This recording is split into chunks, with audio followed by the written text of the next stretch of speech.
paseo arqueológico de la muralla romana de Tarragona, de la antigua Tárraco. Nosotros somos Némesis, somos una empresa de arqueología y difusión cultural.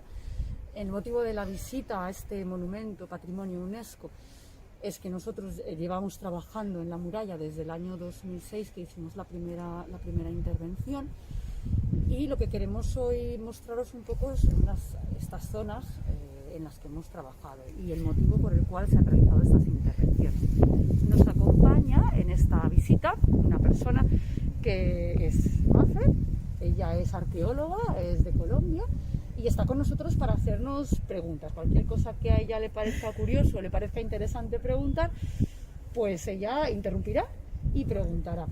¿Por qué hacemos esto de esta manera? Porque somos conscientes de que estamos haciendo una visita virtual. Somos conscientes de que no nos vemos, no sabemos para quién estamos hablando, pero entendemos que a lo mejor durante alguna algún momento de nuestra locución pues decimos algo que a lo mejor no se entiende bien. Claro, nosotros no somos muy conscientes de esto, pensamos que todo lo que decimos es perfectamente entendible. A veces no es así. Así que Mafer es la encargada de decirnos, oye, esto no lo he entendido, o explícame esto, cualquier cosa, como haríamos con vosotros si estuviéramos ahora mismo presencial. ¿Y tú cómo te llamas? Es verdad, se me ha olvidado. Yo soy Loli Nguanzo, trabajo en Némesis. La persona que firma, porque esto no se hace solo, es Reis Fabregat, que también es de Némesis. Reis, saluda y hola. Hola. Y también puede interrumpir en algún momento de la visita, no es interrupción, todo suma, ¿no? Aquí nada resta. Bien, hemos elegido este punto de entrada primero porque es el punto habitual de circuito arqueológico de la muralla. Si venimos a visitar la muralla, entramos por aquí, pasamos por la taquilla y observamos todo este paramento murario. En el año 2005, un tramo de la muralla cayó, se desplomó. Esto no es un hecho aislado, ha pasado en otras ocasiones, pero este momento sirvió para entender que la muralla necesitaba pues, un diagnóstico, necesitaba un estudio y ver qué se podía hacer para evitar posibles otros accidentes. Así que se puso en marcha un plan director, el plan director de restauración de la muralla, y se hizo en diversas fases. Se empezó en el año 2009, no en este tramo en el que estamos viendo. De hecho, este es el último en el que hemos intervenido. Nosotros intervenimos dentro de este plan director en 3 espacios. Portal del Socors, Hort del Arquebisbe y este que tenemos aquí, que es, vente a este lado, que desde aquí lo vemos muy bien. Y este que tenemos aquí, que es la Baixada del Ruce, que va vinculado a un portal medieval, que es el Portal del Ruce. Cada tramo, como veis, tiene un nombre, porque cada tramo comprende un espacio determinado. Desde aquí, lo que estamos viendo, nosotros estamos ahora extramuros. La muralla rodearía la antigua Tárraco, era una ciudad amurallada, evidentemente. La muralla se comienza a hacer en el siglo III a.C., es una muralla de cronología tardorrepublicana, y arqueológicamente detectamos 2 fases de construcción. Una primera fase más antigua con un perímetro más pequeño y una segunda fase de ampliación que engloba un perímetro más amplio de ciudad y que en principio llegaría hasta el mar, hasta el puerto de la antigua Tárraco. ¿Qué importancia tiene nuestra muralla? Bueno, pues toda la importancia constructiva, toda la importancia como elemento para defender una ciudad, además para delimitar todo el volumen de esa ciudad que estaría dentro, pero nuestra muralla es la primera que se hace en Hispania, la primera que se hace en la península ibérica de factura romana. Esto le da una antigüedad pues muy característica, claro, es una muralla tardorrepublicana y la manera de construirse es la manera de ese momento. Esta es una muralla que está formada por 2 paramentos paralelos entre sí. Arriba tendríamos el pas de ronda, el adarve, por donde circularían pues los legionarios, el personal dedicado a proteger la ciudad, y nuestra muralla tiene también como dos fases, dos características que la distinguen, lo que sería la parte de la base de toda la altura de la muralla. La parte de abajo está hecha con estos grandes bloques de caliza que están extraídos de aquí mismo. Estamos en una pequeña montañita. Ellos buscan el sitio más elevado de la zona para instalarse, y aquí estaríamos en el punto más elevado, unos 80 metros sobre el nivel del mar. Ya es suficiente para ubicar allí la ciudad y rodearla de la muralla. Lo primero que hacen es preparar el espacio donde van a construir la muralla, así que pican esta pequeña montaña y pensamos que de la extracción, que cuando pican la montaña, las piezas que extraen van a ser reaprovechadas para configurar la base de esta muralla. Es una base muy sólida, de grandes bloques de piedra que no están bien tallados, no están recortados de manera cuadrada o rectangular, sino que están un poco a lo loco, y lo estamos viendo. Están colocados al peso, esto es importante, y después encima de ellos se van a colocar los sillares, que son estas piedras que vemos de forma cuadrada, rectangular, y con esto configuran todo el paramento. Son dos paramentos paralelos, entre medios tenemos una distancia de entre 4 metros o 5 metros y medio en algunos tramos, y arriba tendríamos el adarve. Todo el interior de la muralla está relleno de adobes, de arcilla roja, o en nuestras intervenciones nosotros lo que hemos detectado son lechadas de arcillas rojas también, Pero bueno, el caso es que está completamente relleno. Esto en época romana, mientras funciona la muralla. ¿Qué ocurre? Que en épocas posteriores, que la muralla también ha estado en uso, en la Edad Media ha estado en uso, en el siglo XVI ha estado en uso, la muralla se va a vaciar. Se vacía, incluso pues, se configuran, por ejemplo, accesos para llegar al adarve. Al vaciarla se le quita estabilidad. Y esto, mientras la muralla está en uso, pues bueno, está mantenida, no es un problema. También se van a configurar espacios domésticos dentro de la muralla. Mientras el espacio doméstico está en uso, pues tampoco es un problema. ¿Cuándo tenemos el problema? Cuando todo esto se abandona. Entonces, claro, al no tener los adobes, al no estar la muralla por dentro bien cuidada, tenemos problemas serios de estabilidad. En el año 1932 ya cae un fragmento de muralla y en 2005 ha caído otro. Y por eso se hizo este plan director, impulsado por el Ayuntamiento de Tarragona, el Museo de Historia, el Institut Català del Sol. Se hace este plan director con el objetivo pues, de localizar en qué zonas hace falta una intervención arqueológica, de restauración, para evitar que este patrimonio pueda volver a colapsar. Y este es uno de los tramos, la Baixada del Roser. Ahora vamos a ir a ver el siguiente, el que origina todo este plan director, que sería l'Hort de l'Arquebisbe.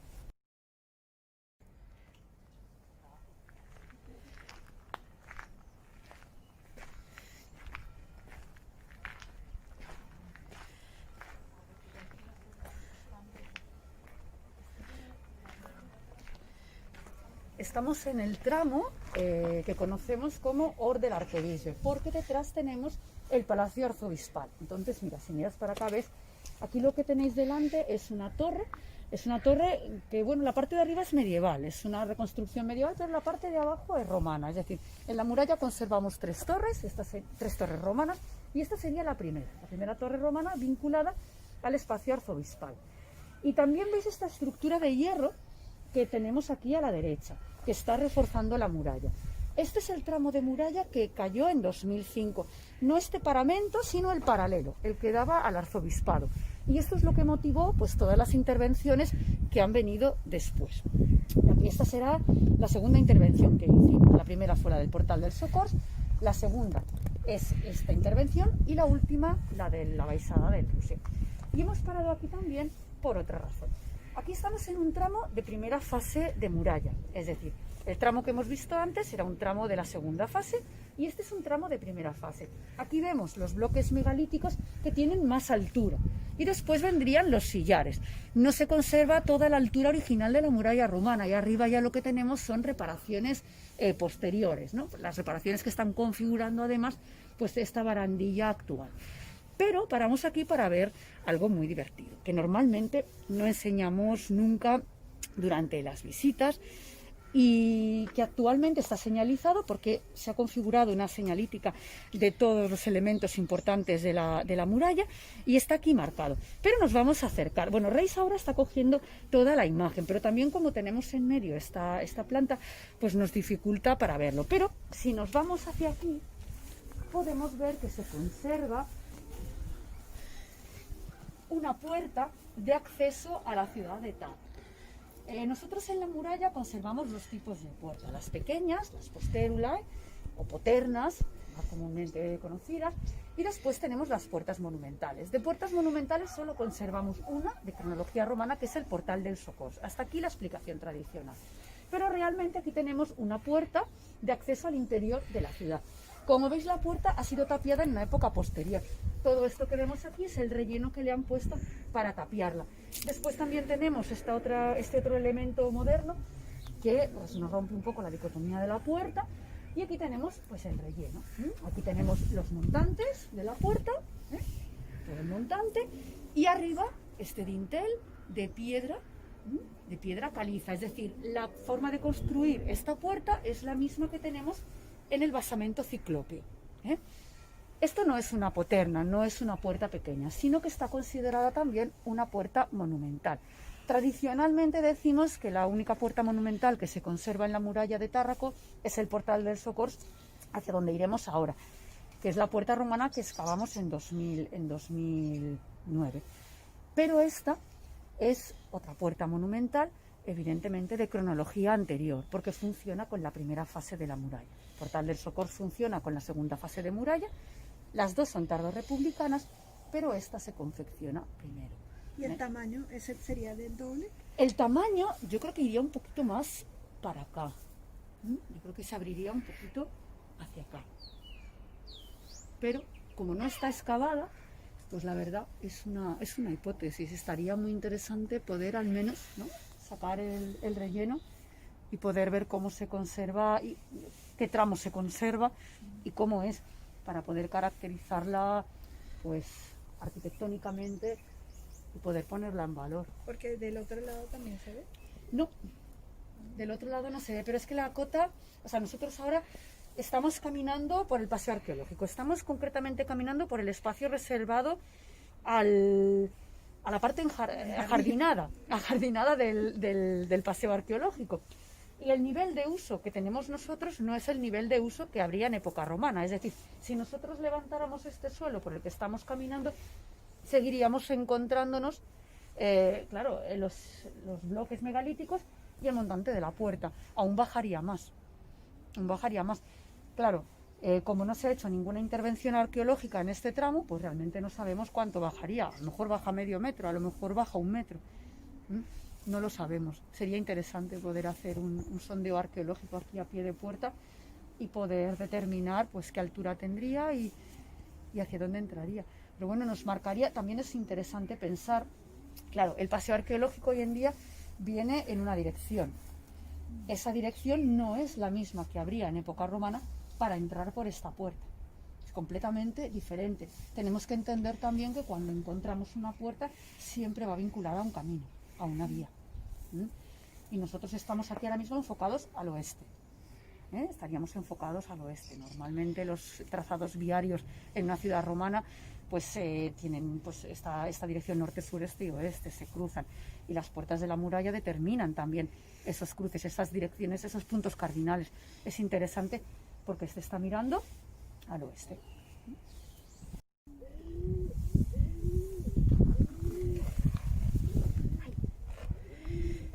La muralla hoy en día está declarada como monumento amigo de los gatos. Aquí vive una colonia de gatos. Están estupendos, están bien cuidados y bien alimentados y tienen aquí un espacio seguro. La realidad del siglo XXI también, ¿no? Y es divertido, no podemos entender un monumento romano sin gatos, claro. Vamos en esta dirección. Mira, este es el chino. Este es Misu, que está aquí en los restos arqueológicos. Es un gato protector de la muralla. Y es una realidad cotidiana que tenemos aquí en el monumento, formando parte de esta colonia protegida y bien cuidada y respetada. Acciones al monumento. Diana es muy sociales los gatos de la muralla.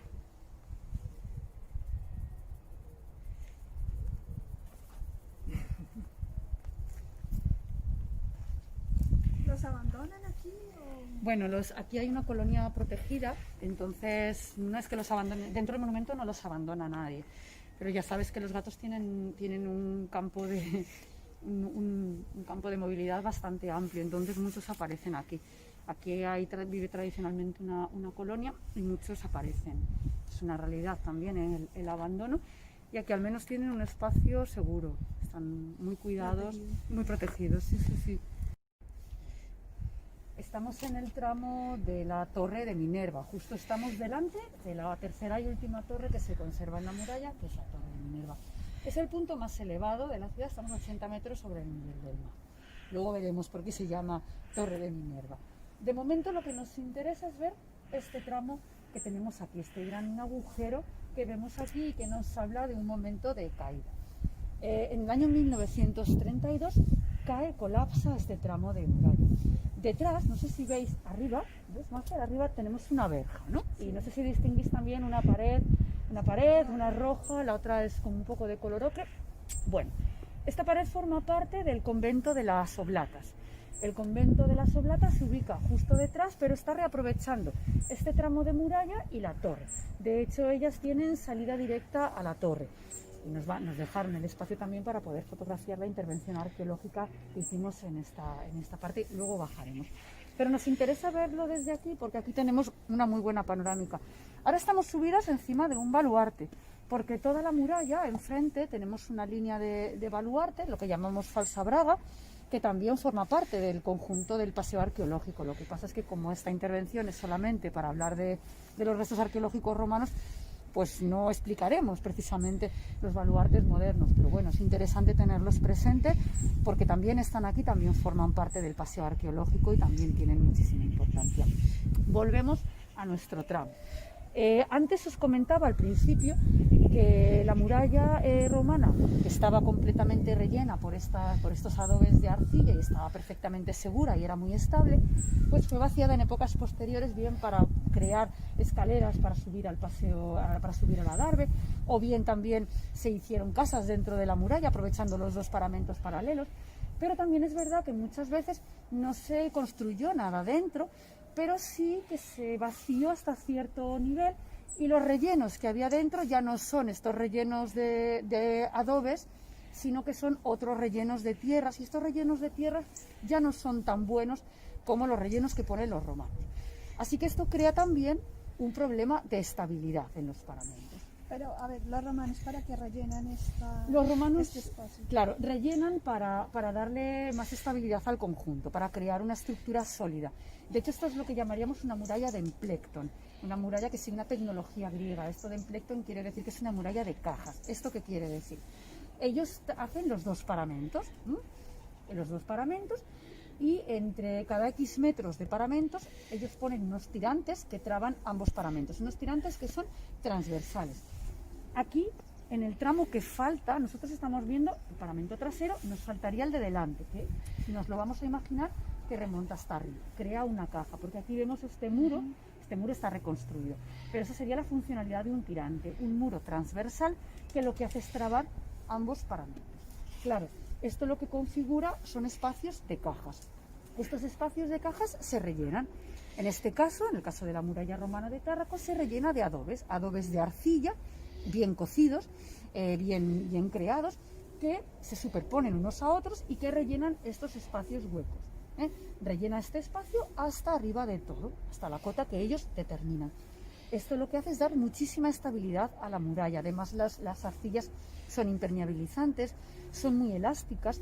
En caso de tener un ataque, porque una muralla se crea también para defender una ciudad, si tenemos un ataque, pues por ejemplo con una catapulta que te lanza un proyectil, te impacta en el paramento, claro, te romperá parcialmente los sillares, incluso puede entrar más hacia adentro, pero cuando entra se va a encontrar las arcillas. Entonces estas arcillas van a servir para evitar, frenar el avance de ese proyectil hacia el interior, evita abrir vía.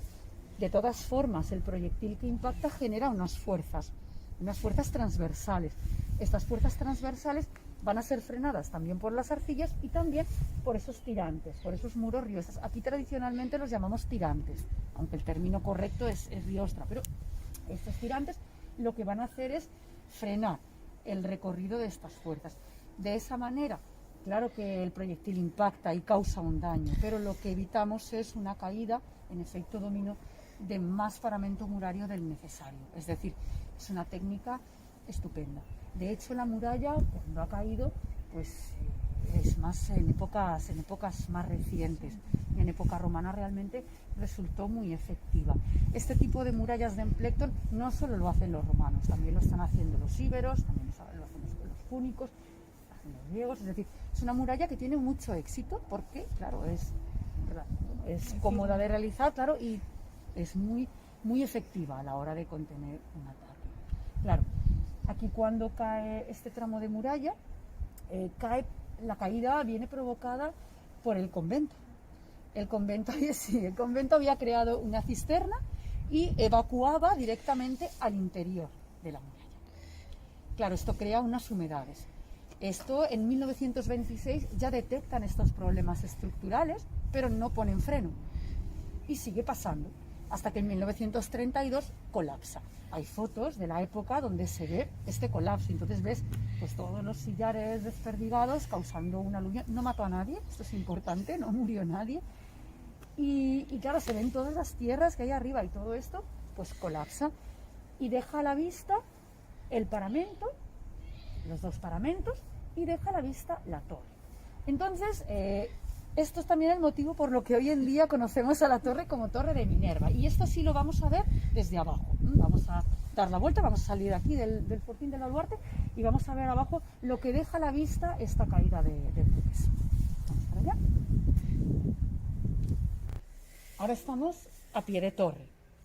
A pie de torre, claro, cuando cae este tramo es muy interesante a nivel arqueológico, porque este tramo, si te fijas, si nos imaginamos cómo sería esta pared hasta arriba, pues la línea que sigue es más o menos por aquí. Entonces, al caer, lo que deja ver es este bajorrelieve que tenemos ahí arriba, donde están estas plantas que lo flanquean, que no tendrían que estar las plantas, pero están. Este es el bajorrelieve de Minerva. Entonces solo se conserva la mitad. También en las fotos antiguas, cuando se ve el derrumbe, también se fotografía así. Es decir, no es que haya caído la parte superior. La parte superior no existe, no se ha encontrado, no formaba parte del relleno que cayó, con lo cual no se rompe durante la caída, sino que ya pues no estaba, no sabemos cuándo se pierde. Pero solamente con la parte inferior del bajorrelieve identificamos perfectamente a la divinidad como Minerva. Lleva la lanza apoyada en el pie, que está plano, que se ve bastante bien, y lleva un escudo al lado. Y en el escudo pues lleva dentro una iconografía, la cabeza de un lobo. Es una Minerva itálica. Estamos hablando de la muralla, que es tardo-republicana, y la torre forma parte de la primera fase de muralla. Pero ¿qué ocurre? Que cuando cae este tramo, también vemos aquí cómo el paramento de la muralla se adosa a la torre, pero la torre continuaría en otra dirección.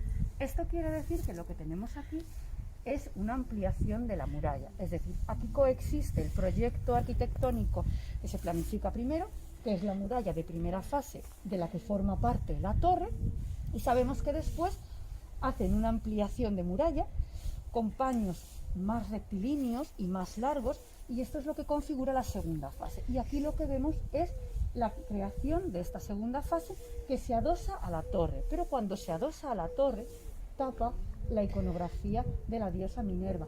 No solo tapa la iconografía de la diosa Minerva, si hay otra cosa que es característica de la torre de Minerva es que en los bloques megalíticos, en los ciclopios, hay esculpidas cabezas humanas. Antes de que cayera este tramo de muralla se conocían tres. Vamos a acercarnos un poquito para ver las que quedan a la vista. Primero, las que ya se conocían son estas dos que tenemos aquí en la esquina.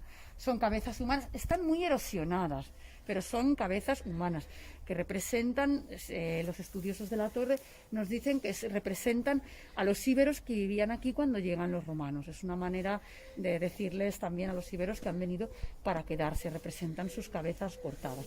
Y cuando cae la torre, queda a la vista, en este bloque, que es de un color más clarito, no sé si veis bien, son dos cabezas cortadas, solo está completa la de abajo, la de arriba está bastante, está bastante destrozada. No sabemos si esto pasa cuando colapsa el tramo murario o ya estaba rota de antes, pero la de abajo pues conserva los rasgos anatómicos bastante bien. También es verdad que ha estado menos tiempo a la intemperie que las otras. Esto es muy interesante. Esto cae en 1932 y esto se tapa en el siglo II antes de Cristo. Es decir, que desde el siglo II antes de Cristo hasta 1932, tanto estas dos cabezas como la iconografía de Minerva quedaron absolutamente tapadas. Entonces el grado de erosión, claro, no es el mismo que el que tienen las otras, pero esta se ve muy bien. La nariz, la boca, los ojos y el casco. Es la única de las 5 cabezas conservadas que mira frontal. Las otras están mirando todas hacia arriba. También es la que está a una cota más inferior. Vamos a seguir nuestro recorrido ahora hacia el portal del Socors.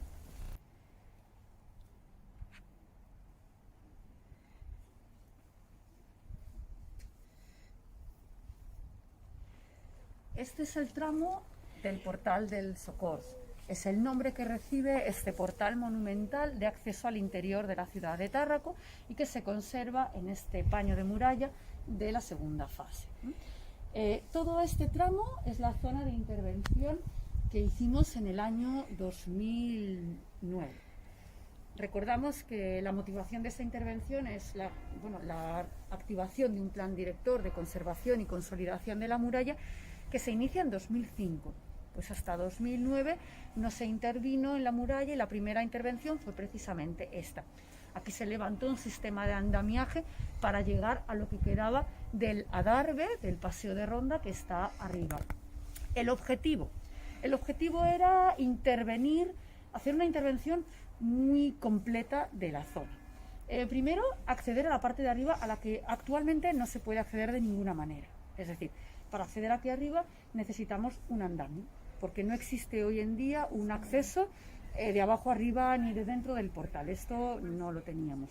Entonces, el andamio era necesario para poder acceder a la parte de arriba, ver en qué situación estaba, al menos limpiarlo, prepararlo y dejarlo listo para que no colapse, para evitar lo que había pasado en el año 1932 en este tramo. La otra intervención que teníamos que hacer aquí en el portal del Socors era descubrir, dejar a la vista esta saetera que tenemos aquí. Tenemos dos.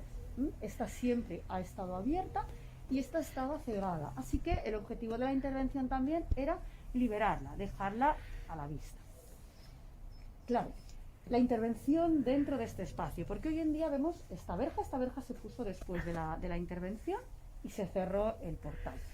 Nosotros durante nuestra intervención desmantelamos arqueológicamente todos los elementos que habían ido ocultando la puerta, porque este espacio llega al siglo XX convertido pues un poco en la caseta del guardia. Aquí se había creado se había creado 2 habitaciones.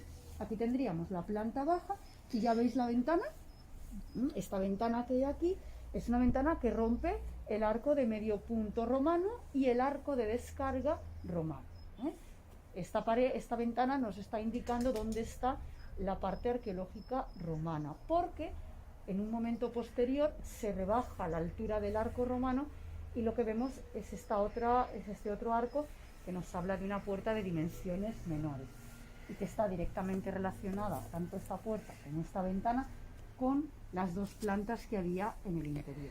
Cuando confeccionan estas habitaciones, lo que hacen es anular completísimamente lo que teníamos de portal romano. Así que durante la intervención de 2009 lo que se hace es eliminar todos los elementos que se habían ido añadiendo para intentar dejar a la vista lo que podía haber de construcción romana original y además documentar pues la altura del portal.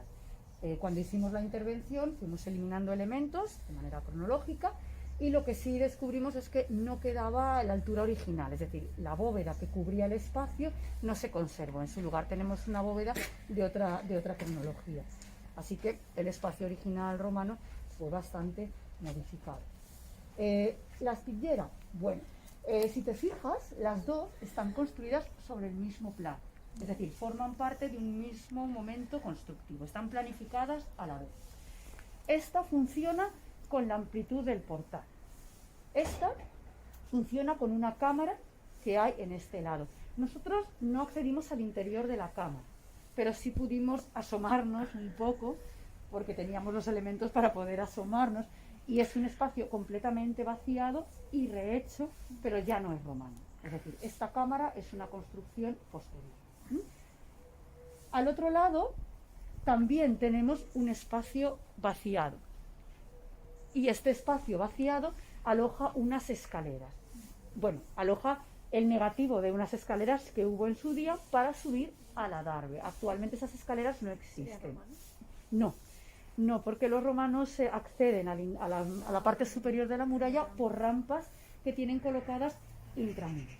Es decir, esta cámara y la confección de las dos saeteras corresponde a un momento posterior a época romana. Para nosotros forma parte de una reforma medieval. Cronológicamente, ¿a qué siglo lo podemos adscribir? Pues bueno, esto es más complicado, pero podría vincularse a las reformas que se hacen en las murallas de aquí de Tarragona. Nosotros vinculamos la creación de las dos saeteras a las reformas trescentistas de la muralla de Tárraco, dentro del marco de guerra entre los dos Pedros. Claro, las dos, como ves, decíamos antes, ¿no? Están en el mismo plano.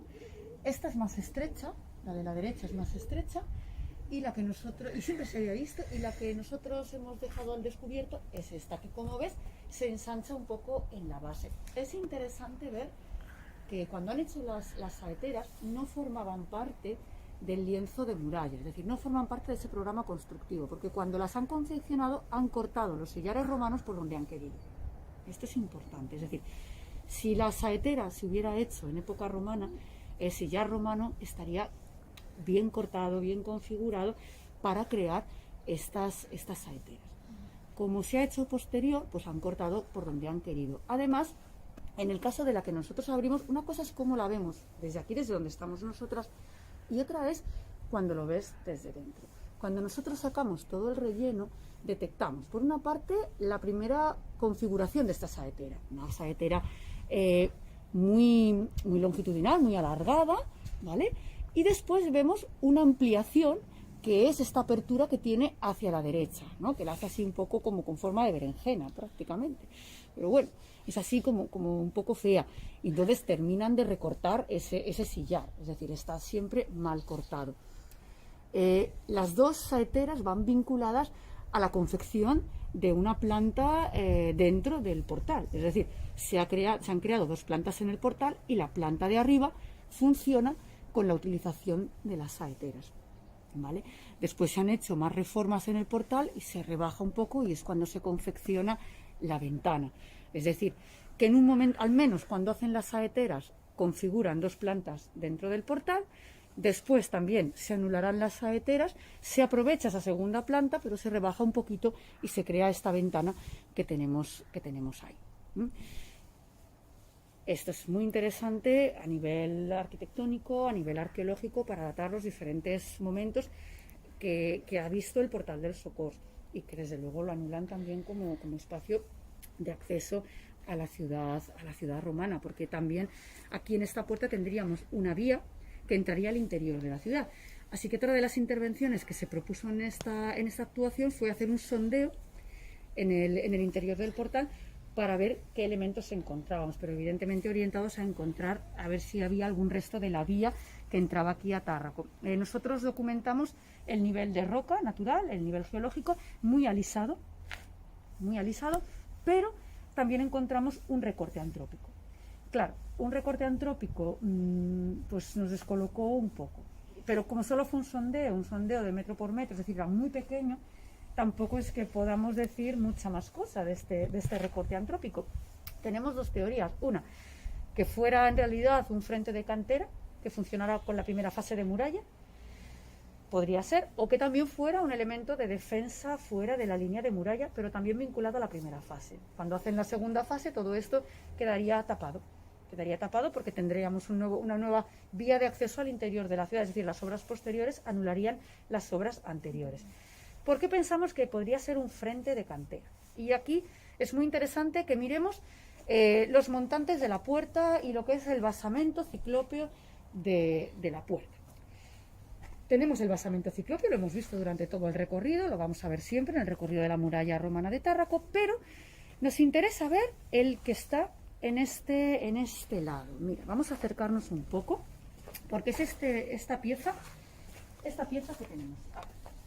En la muralla romana de Tárraco detectamos bloques megalíticos enormes. Hay algunos que son enormes, otros son más pequeños. Este es uno de los más grandes.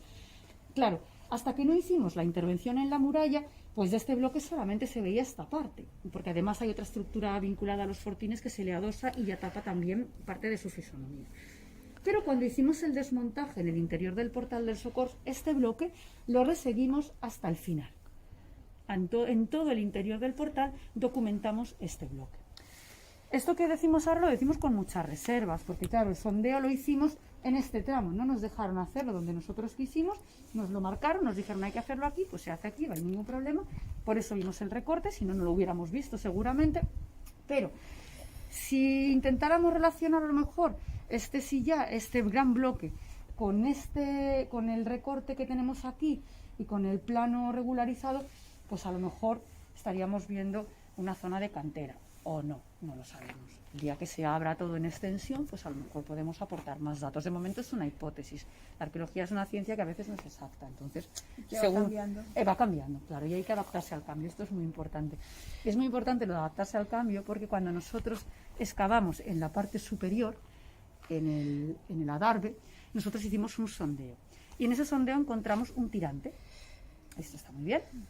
Pero en el sondeo que nosotros hicimos encontramos también un relleno de bloques de mármol de Carrara que de momento los que nosotros recuperamos venían todos de la terraza superior, es decir, de la zona del templo.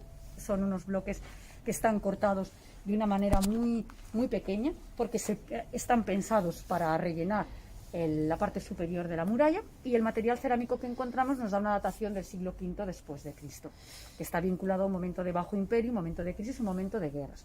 Esto no es ninguna novedad, porque Hauschild, que excava la torre de Minerva en el año 75, él también encuentra un relleno, igual que el nuestro, y con la misma cronología. Por tanto, a nosotros esto nos lleva a decir que este relleno, esta adecuación de la muralla a los nuevos tiempos, se está haciendo en el siglo V y que sería un tramo continuo desde la torre de Minerva al menos hasta aquí.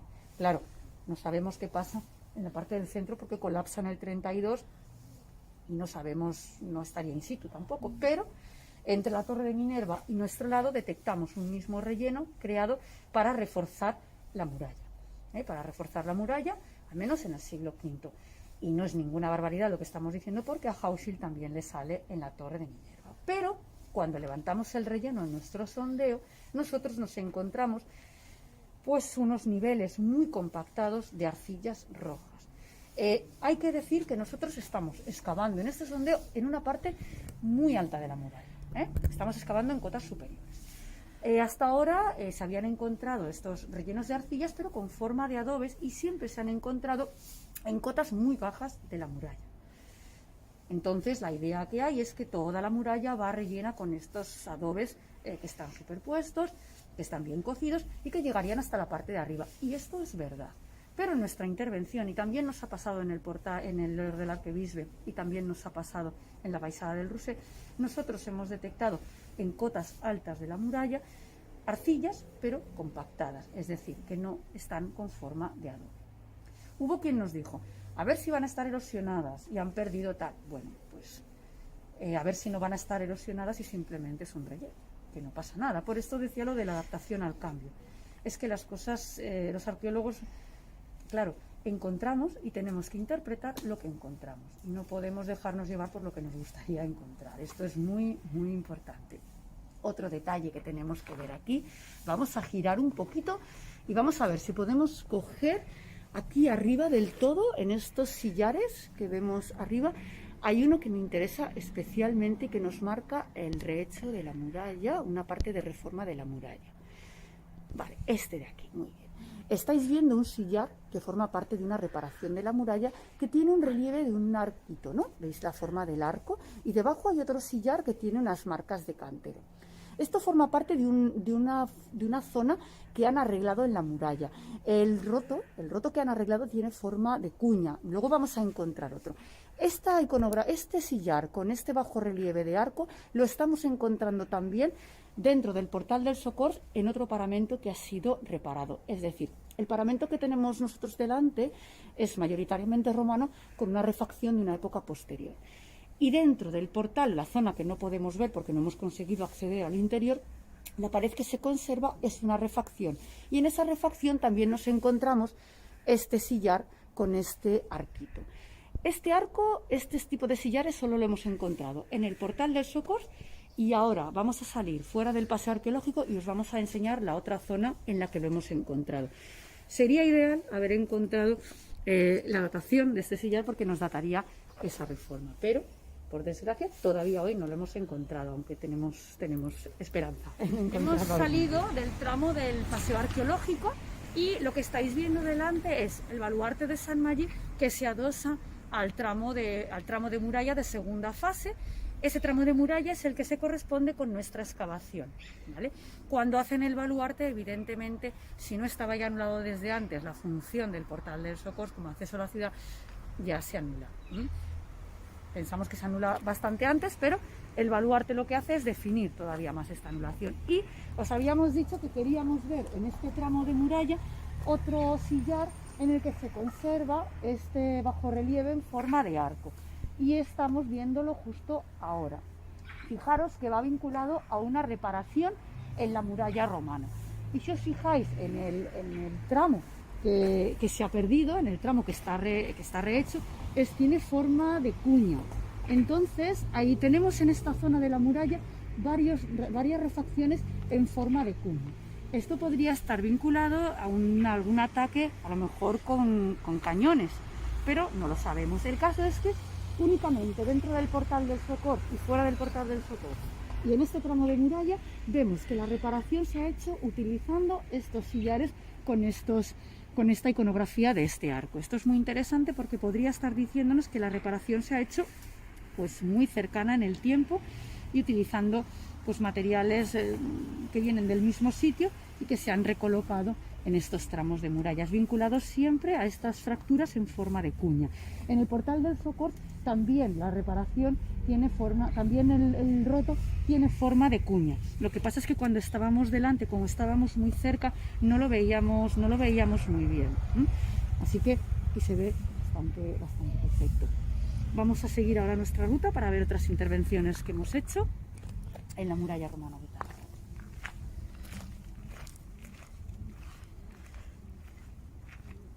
Estamos en el Passeig de Sant Antoni de Tarragona. Es una zona donde se conserva también la muralla romana, pero como veis, completamente transformada por usos muy posteriores, como por ejemplo esta hilera de casas señoriales que se han hecho aprovechando los elementos de la muralla. Nosotros hemos intervenido en esta que estáis viendo aquí, que está actualmente en obras, porque se está rehabilitando también el interior desde la parte de arriba. Esta es la Casa Figuerola. Una intervención arqueológica en una de estas casas se hace básicamente para comprobar el estado de la muralla, cómo está la muralla, no solamente por fuera en la pared que da al paseo, sino cómo se conserva por dentro, es decir, qué partes han perdurado, qué partes se han eliminado, qué partes se han alterado. Porque cuando se reforma la casa, lo que se hace es valorar en qué situación se encuentra la muralla, qué afectaciones se le tiene que hacer. Entonces nosotros aquí en el interior trabajamos haciendo catas verticales en los paramentos del edificio actual para detectar en qué parte se veía todavía muralla. Porque claro, por fuera se ve lo que ellos han querido que viéramos, pero dentro estaba completamente enmascarada por los usos actuales de la vivienda. Entonces hemos detectado, así como por fuera detectamos los sillares de la muralla, pues los tenemos en la planta baja, en la planta primera, que son estos balconcitos pequeños, en la planta segunda, y llegan un poquito hasta la planta tercera en algún punto, pero desde dentro no se conservan a tanta altura. En la casa también se conserva un tirante de la muralla, pero solamente se conserva en la planta baja, ya en la planta 1, en la planta 2 ya no ha llegado. Es una de las maneras también en las que trabajamos actualmente en arqueología urbana en la ciudad de Tarragona. Y aquí tenemos además no solo la Casa Figuerola, que la hicimos en 2013, hemos hecho varias fases de intervención, empezando en 2013, sería de las últimas intervenciones que hemos hecho en muralla. Al lado tenemos una de las primeras que hicimos, que es esta casa de aquí al lado. Aquí lo que hicimos fue una restitución de sillares, un control arqueológico del trabajo de restauración de la casa, porque claro, muchos sillares están muy degradados, ya veis, ¿no? Los de arriba, los que nos han tocado, empiezan a perder volumen. Cuando esto ocurre, pues el proceso erosivo avanza muchísimo y en algunos casos hay que sustituir esos sillares. Se valoró un tramo, el tramo más bajo, hacer una sustitución de estos sillares y se tuvo en cuenta hacerlo de una manera que guardara mucha similitud con la muralla original, entendiendo que el material empleado era actual, era del siglo XX, pero se buscó la calidad de la piedra, que fuera una piedra parecida a la de la muralla. Se buscó también darle la forma del sillar que tenía, y esto es interesante también para ver pues un tratamiento, para mi gusto, muy, muy bueno de restauración de muralla. Lo hizo la empresa Recop, con un restaurador, el Xavi Soler, con el que estuvimos trabajando aquí pues en diciembre del año 2006. Podemos acercarnos un poco para verlo más de cerca, si quieres. Ya veis también que estamos en la calle y que pasan coches, pasan autobuses, y esto nos condiciona un poco a la hora de grabar, pero bueno, es la realidad que tenemos. Fijaros desde aquí que bien se ve pues la parte restaurada y la parte original. Claro, aquí la restauración está bien hecha, pero en todo momento vemos la restauración. Distinguimos perfectamente la parte de sustitución de sillares de la parte original. Esto sería pues una de las maneras también que tenemos de trabajar en arqueología.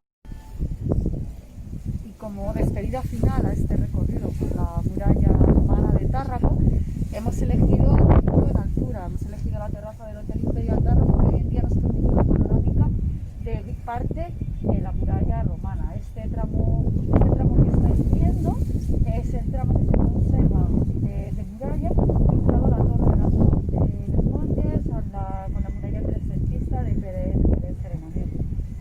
Es quizá el tramo donde menos restos arqueológicos romanos vemos, pero es interesante ver desde aquí cómo en épocas posteriores se ha aprovechado el trazado de muralla y se ha incorporado a otros usos de la muralla.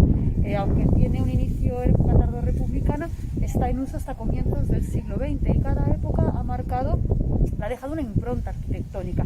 Así que nos parecía interesante también cerrar el vídeo, cerrarlo pues con otros usos que se han hecho de la muralla. Por ejemplo, veis el museo arqueológico que se hace encima de la muralla, y dentro del museo se podía, porque ahora está en obras, se podían visitar también restos arqueológicos de la muralla, y una de las rampas para acceder a la Darbe que se conservan dentro del museo. Tenemos también la torre del Pretorio, y después tenemos todo el lienzo de muralla trecentista que se asienta sobre los bloques ciclópeos que se ven aquí. Así que para cerrar y despedir el vídeo, pues esta vista panorámica estupenda de la muralla. Gracias por estar con nosotros.